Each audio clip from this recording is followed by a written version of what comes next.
Welcome to the Daily Gospel of John. We're going to finish up John 4 today, believe it or not, starting at verse 43.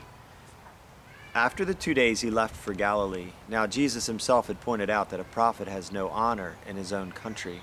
When he arrived in Galilee, the Galileans welcomed him. They had seen all that he had done in Jerusalem at the Passover feast, for they also had been there. Once more he visited Cana in Galilee, where he had turned the water into wine. And there was a certain royal official whose son lay sick at Capernaum.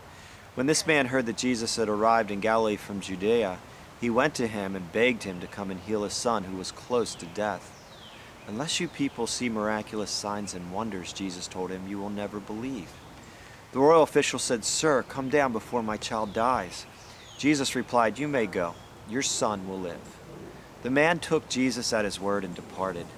While he was still on the way, his servants met him with the news that his boy was living.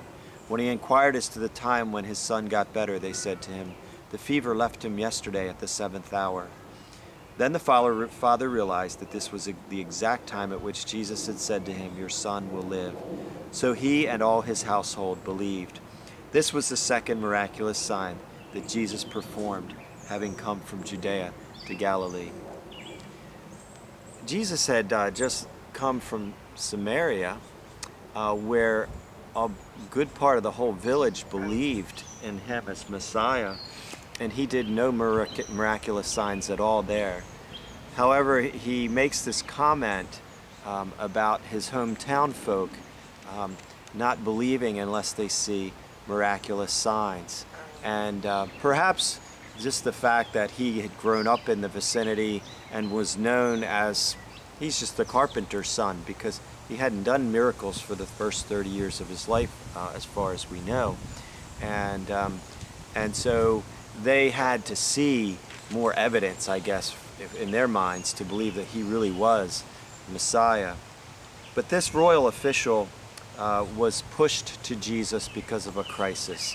And it's interesting how often a crisis will turn out in the end to be a great blessing in our lives. For him, the crisis was his child was near death. And painful situations often are the megaphone of God to get our attention.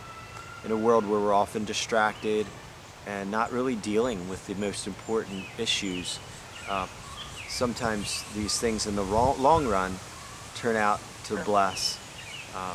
And in any case, Jesus had compassion on this man. And he said, "You may go, your son will live." Now, the man took him at his word, and that's really commendable, because you might have thought, well, I would really want you, Jesus, to come down and put your hands on my son and let me see you heal him, and say a big prayer over him and anoint his head with oil, as they would do in those days, and then he'll be healed. But he took him at his word, and that's a sign of faith. See, the Word of God, it says, is alive and powerful. And Jesus said, "Heaven and earth will pass away, but my words will endure forever." And in 2 Peter, it says that God has given us great and precious promises, so that through them we may become partakers of the divine nature, having escaped the corruption that is in the world through evil desires. And so we know that this is a powerful book, and God gives powerful promises. And often he wants us, our response is a step of faith.